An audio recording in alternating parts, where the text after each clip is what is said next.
Good evening, ladies and gentlemen, and welcome to the Argan Inc. earnings release conference call for the first quarter of fiscal 2026 ended April 30, 2025.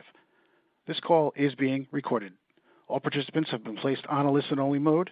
Following management's remarks, the call will be opened for questions. There is a slide presentation that accompanies today's remarks, which can be accessed via the webcast. At this time, it is my pleasure to turn the floor over to your host for today, Jennifer Belladeau of IMS Investor Relations. Please go ahead, ma'am. Thank you. Good evening and welcome to our conference call to discuss Argan's results for the first quarter ended April 30th, 2025. On the call today, we have David Watson, Chief Executive Officer, and Josh Baugher, Chief Financial Officer. I'll take a moment to read the Safe Harbor statements. Statements made during this conference call and presented in the presentation that are not based on historical facts are forward-looking statements. Such statements include, but are not limited to, projections or statements of future goals and targets regarding the company's revenues and profits. These statements are subject to known and unknown factors and risks. The company's actual results, performance, or achievements may differ materially from those expressed or implied by these forward-looking statements, and some of the factors and risks that could cause or contribute to such material differences have been described in this afternoon's press release and in Argan's filings with the U.S. Securities and Exchange Commission. These statements are based on information and understandings that are believed to be accurate as of today, and we do not undertake any duty to update such forward-looking statements. Earlier this afternoon, the company issued a press release announcing its first quarter fiscal 2026 financial results and filed its corresponding Form 10-Q report with the Securities and Exchange Commission. All right, with that out of the way, I'll turn the call over to David Watson, CEO of Argan. Please go ahead, David. Thanks, Jennifer, and thank you everyone for joining today. I'll start by reviewing some of the highlights of our operations and activities, and Josh Baugher, our CFO, will go over our financial results for the first quarter ended April 30, 2025. Then we'll open up the call for a brief Q&A. We delivered a strong start to fiscal 2026 in the first quarter with consolidated revenue growth of 23% to $193.7 million and gross margin of 19%, led by continued momentum in our power industry services segment. We also achieved enhanced profitability as demonstrated by net income of approximately $23 million or $1.60 per diluted share, up $1.02 year over year, in EBITDA of $30.3 million or 15.6% as a percent of revenues. Additionally, we reported record backlog of $1.9 billion as of April 30, 2025. Our backlog reflects our receipt of full notice to proceed on our project with Sandow Lakes Energy Company, or SLEC, for a 1.2 gigawatt ultra-efficient combined cycle natural gas-fired plant in Texas.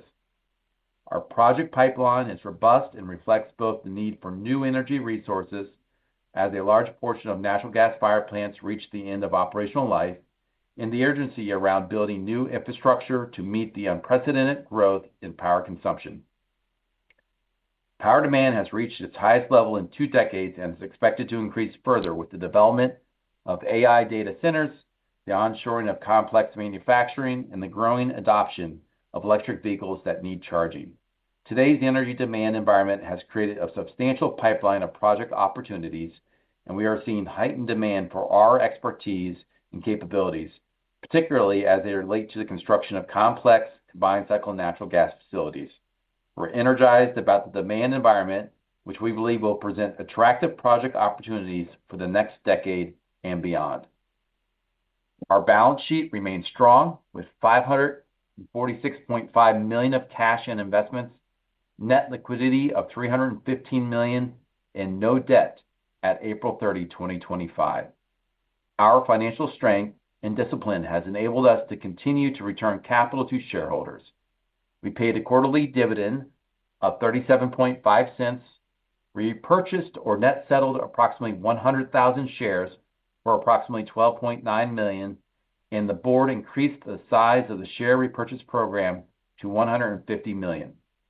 We're very pleased with the start to fiscal 2026 and remain focused on executing on our ongoing projects while also intent on winning new opportunities. Now on to the operational review. Slides 4 and 5 present our three reportable business segments. As most of you know, our Power Industry Services segment focuses on the construction of multiple types of power facilities, including efficient gas-fired power plants, solar energy fields, biomass facilities, and battery energy storage systems in the U.S., the UK, and in Ireland. Power Industry Services revenues increased 45% to $160 million in the first quarter as compared to $110 million for the first quarter of fiscal 2025. The segment represented 83% of first quarter revenues and reported pre-tax book income of approximately $31 million. Our Industrial Construction Services segment had a solid quarter, although, as we expected, due to the timing of certain projects, revenue decreased to $29 million as compared to revenue of $44 million in the first quarter of fiscal 2025. Industrial Construction Services contributed 15% of first quarter consolidated revenues and pre-tax book income of approximately $2 million. This segment primarily provides solutions for industrial construction projects with a concentration in agriculture, petrochemical, pulp and paper, water, and power. There is solid demand for this segment's capabilities as companies onshore or expand their U.S. manufacturing operations.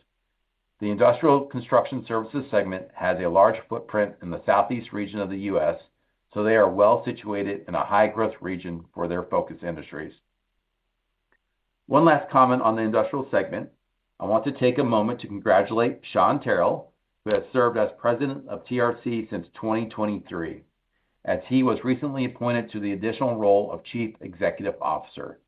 This change came as Bobby Foister Jr. stepped down to take a reduced role as part of a long-standing succession plan. We thank Bobby for his many contributions to TRC's growth and progress, as well as for building a culture of operational excellence and teamwork at TRC. Finally, we have our Telecommunications Infrastructure Services Group, our smallest segment, which contributed 2% of first quarter revenues.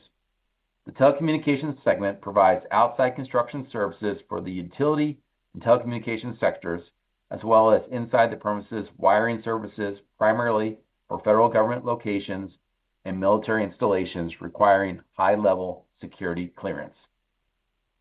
We continue to see growing attention around the increase in energy demand driven by the widespread electrification of virtually every sector of the economy.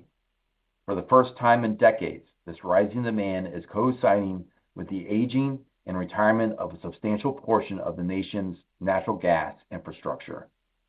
AI data centers, complex manufacturing operations, and EV charging all require a reliable, high-quality 24/7 power supply. Looking at the composition of the current pipeline, the industry has adopted the approach that the most effective path to ensuring stable grids and reliable power generation is through a combination of traditional gas-fired plants as well as renewables, and we build them all. With our energy-agnostic capabilities and proven track record of success with combined cycle and simple cycle natural gas facilities, as well as solar, biofuel, and other renewable energy resources, we believe we are favorably positioned as we compete to win the construction of large and complex power facilities. Slide 7 illustrates the strength and balance of our project backlog, which is comprised of approximately 67% natural gas projects and 28% renewable. As the grid faces mounting pressure, the energy industry is turning to a combination of natural gas and renewable energy resources to ensure reliability. Given the aging natural gas infrastructure, we expect to see heightened demand for gas-fired and other thermal power plants for several years to come, as the industry seeks to increase the number of reliable and high-quality power sources. Our backlog of $1.9 billion at April 30 includes several power plant projects, and we expect to add more this year. During fiscal 2025, we proactively invested in our workforce and enhanced our teams to prepare for the increased project load and to position Argan to continue to deliver excellent on-time execution for our customers as we support the electric economy. We're excited about the demand we're seeing for our services, particularly for the construction of traditional combined cycle natural gas power plants. Argan is one of only a few companies who have the capability to successfully execute those complex projects, and we have a track record that validates our reputation as a proven industry partner. We remain disciplined in our commitment to achieving the best outcomes for the projects we take on and believe our expertise, seasoned team, and history of on-time and on-budget project delivery positions us for continued backlog growth and financial strength. Turning to slide 8, our consolidated project backlog was $1.9 billion at April 30, 2025, representing backlog growth of 36% from January 31, 2025. Our current backlog includes fully committed projects in both the power industry services and industrial construction services segments. We have a growing portion of traditional gas-fired plants in the current backlog, and we believe the representation of natural gas-fired facilities in our backlog will continue to increase in the near to midterm. We plan to maintain our presence in the renewable business, but our natural gas projects will be the core of our growth engine for the foreseeable future. Slide 9 highlights several major projects currently underway or expected to begin shortly. Here you'll see our Trumbull project, a 950 megawatt natural gas-fired plant in Ohio that is nearing completion, as well as the SLEC 1.2 gigawatt ultra-efficient combined cycle natural gas-fired plant in Texas. As I mentioned a bit earlier on the call, during the first quarter we received full notice to proceed on the SLEC project, and we expect to begin construction this summer. When completed, the facility will be capable of supplying approximately 800,000 homes within the ERCOT grid. Also highlighted here is the Tarbert Next Generation Power Station, a 300 megawatt biofuel plant in Ireland for SSE Thermal. The project kicked off earlier in the first quarter and is at a site we are familiar with and have performed work at in the past. Construction is also underway on an approximately 700 megawatt combined cycle natural gas-fired plant located here in the U.S., and we recently finished the installation of 5 90 megawatt gas turbines, which provide dedicated power to an LNG facility in Louisiana. In addition, our 405 megawatt utility scale solar project in Illinois continues to make good progress, and we completed 2 of the 3 solar plus battery projects in Illinois during fiscal 2025 and expect to finish the third during fiscal 2026. Finally, you'll see 2 separate water treatment plant projects being performed by our industrial construction services segment. While we've spoken a lot about the industry's demand for natural gas projects, you'll see that our backlog reflects a broad range of capabilities in our diverse project mix. With that, I'll turn the call over to Josh Bacher to take us through the first quarter financials. Go ahead, Josh. Thanks, David, and good evening, everyone. On slide 10, we present our consolidated statements of earnings for first quarter fiscal 2026. First quarter revenues increased 23% to $193.7 million, primarily reflecting strong revenue growth in our power industry services segment as compared to the first quarter of fiscal 2025. The growth in our project count and backlog has resulted in increased project activity and revenue compared to the same quarter last year. In the first quarter, several newly awarded gas-fired power plant projects were in the early stages, while our more advanced projects saw continued activity and contributed meaningfully to our quarterly revenues.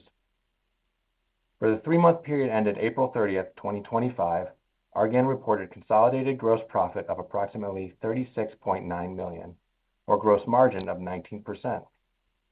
Consolidated gross profit for the comparative quarter last fiscal year was $17.9 million, representing a gross margin of 11.4%. The increased gross profit and the improved gross margin for the recently ended quarter reflects the changing mix of projects and contract types. In addition, the first quarter in the prior fiscal year was negatively impacted by a loss recorded on an overseas project, which reduced gross profit by approximately $2.6 million.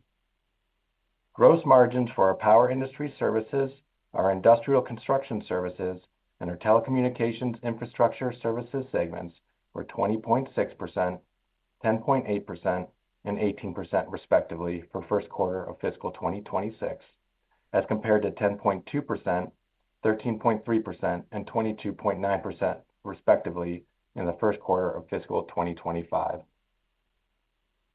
Selling, general, and administrative expenses of $12.5 million for the first quarter of fiscal 2026 increased as compared to SG&A of $11.4 million for the comparable prior year period, but these expenses decreased as a percentage of revenues to 6.5% in the first quarter of fiscal 2026 as compared to 7.2% in last year's first quarter.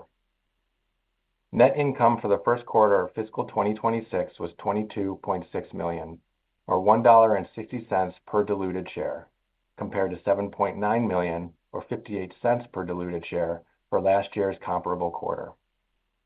EBITDA, earnings before interest, taxes, depreciation, and amortization for the quarter ended April 30th, 2025, increased to $30.3 million, compared to $11.9 million for the same period last year. EBITDA as a percent of revenue increased to 15.6% for the first quarter of this fiscal year, compared to 7.5% for the first quarter of last fiscal year. With that, I'll turn the call back to David. Thanks, Josh. We further strengthened our balance sheet during the first quarter. At April 30, 2025, we had approximately $546 million in cash, cash equivalents, and investments generating meaningful investment yields. Our net liquidity was $315 million, and we had no debt. Stockholders' equity was $364 million at April 30, 2025. This liquidity bridge demonstrates that our business model ordinarily requires a low level of capital expenditures. Our net liquidity of $315 million at April 30, 2025, has increased to $14 million compared with net liquidity at January 31, 2025. During the first quarter, we returned $18 million of capital to our shareholders. We have a disciplined capital allocation strategy which focuses on our core commitments. First, we invest in our people to ensure we are appropriately prepared to staff and execute our projects. Second, the company pays a quarterly dividend, which we increased to 37.5 cents per common share in September 2024, creating an annual dividend run rate of $1.50 per share. Of note, that increase came just a year after we raised our dividend to 30 cents per share in September of 2023. Together, these two increases represent an aggregate 50% increase in our annual dividend run rate in less than 2 years, reflecting the strength of our business. Third, since November of 2021, when we began our share buyback program, we have returned a total of approximately $109.4 million to shareholders. Additionally, in April, our board increased the authorization of the share repurchase program to $150 million. And finally, we will continue to evaluate and consider M&A opportunities that could be additive or complementary to our current capabilities or enhance our geographic footprint. Our company is dedicated to driving long-term value creation for shareholders. Our pipeline is stronger than it has ever been, and since 2008, we have increased our tangible book value and cumulative dividends per share to record levels. Our industry is seeing heightened urgency to meet power consumption increases that haven't been experienced in decades. This increased power demand, coinciding with aging power resources and a decade-long underinvestment in energy infrastructure, is driving an immediate need for facilities that can provide reliable 24/7 power.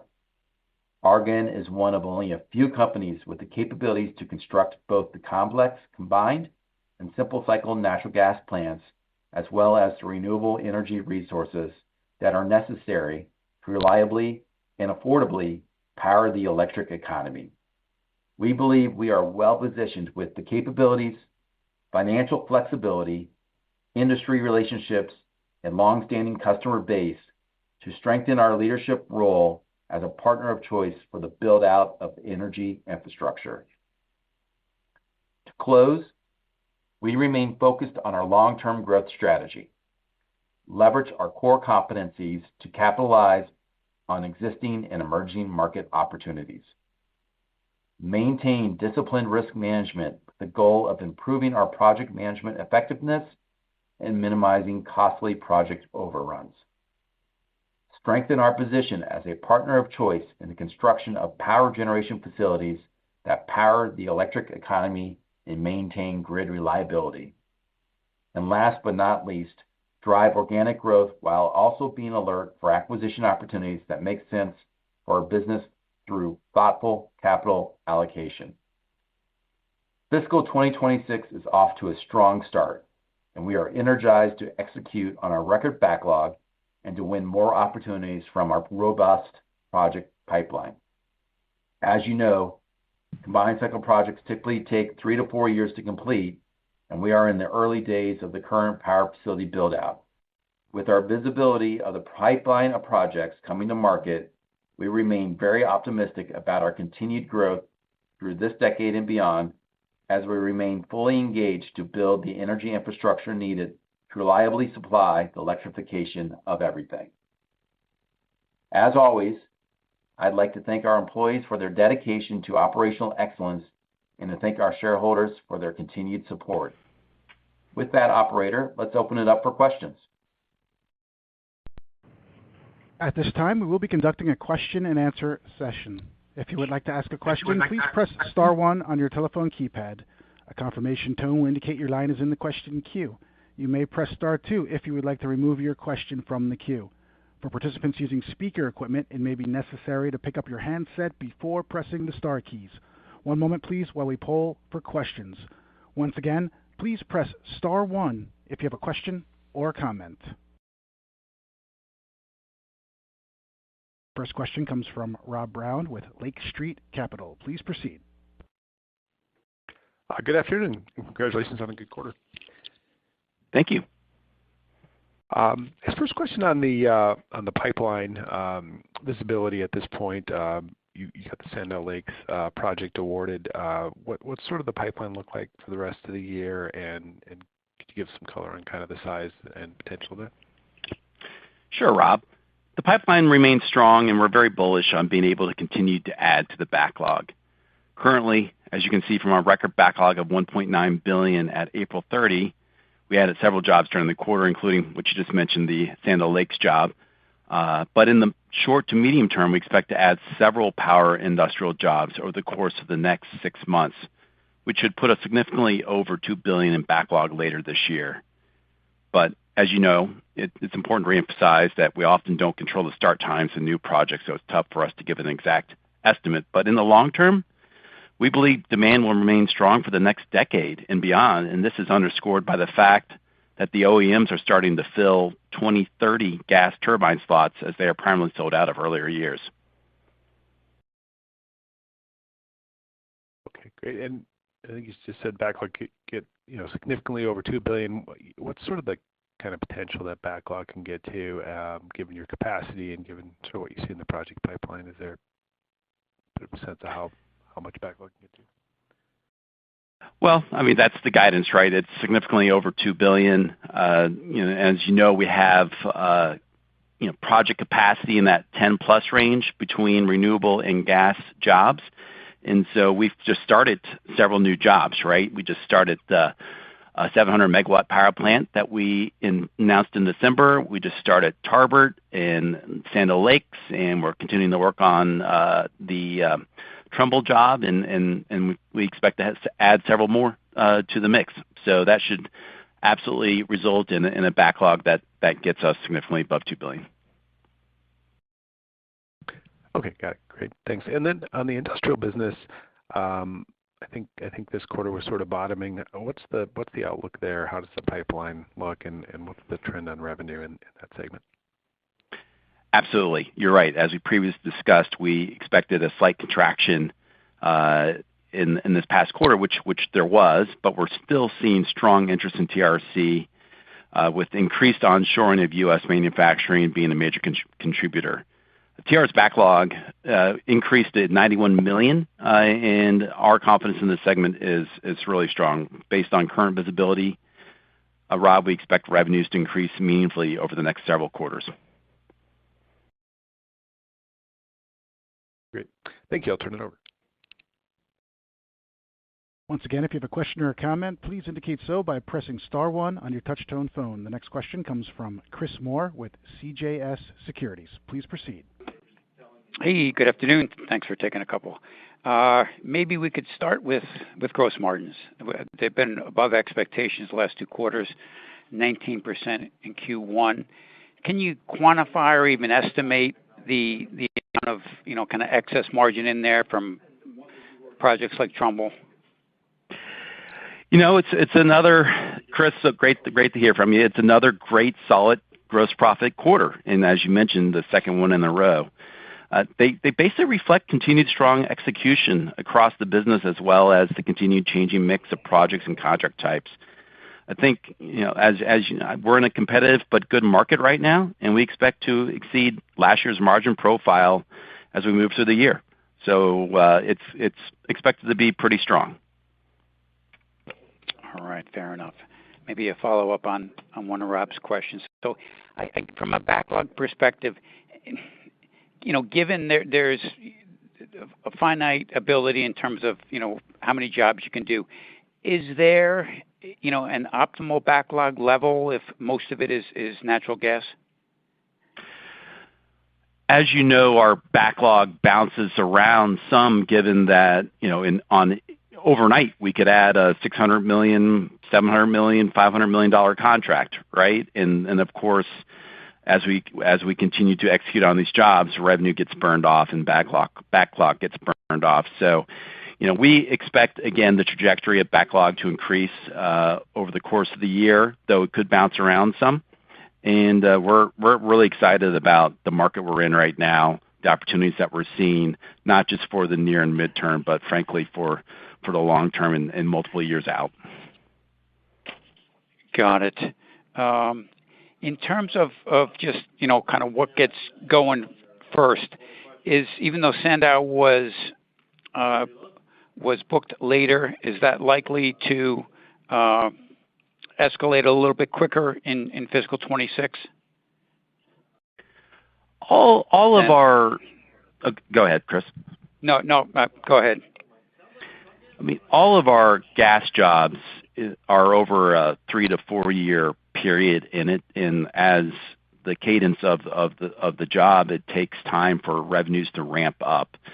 I mean, we obviously want to achieve successful jobs for our customers, and we will push to get as much done as soon as we can on each and every project. But the revenue cadence of a lot of these new jobs and expected additional jobs do take time to ramp up, and we do expect revenues to increase, overall revenues to increase from Q1 over the course of the year.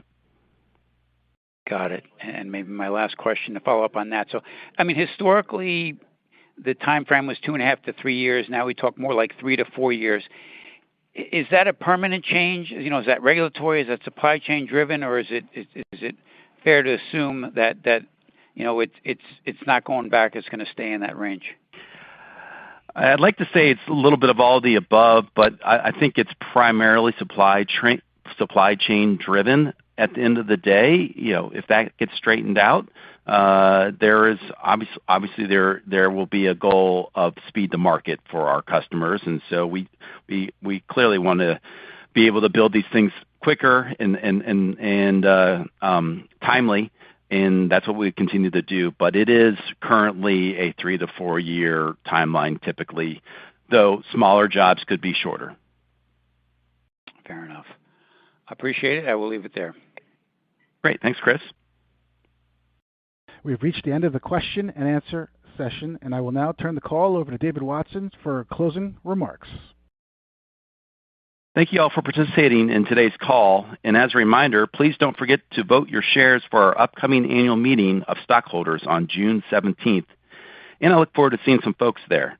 As always, we look forward to speaking with you again when we report our second quarter fiscal 2026 results. Have a great evening, everyone. This concludes today's conference, and you may disconnect your lines at this time. Thank you for your participation.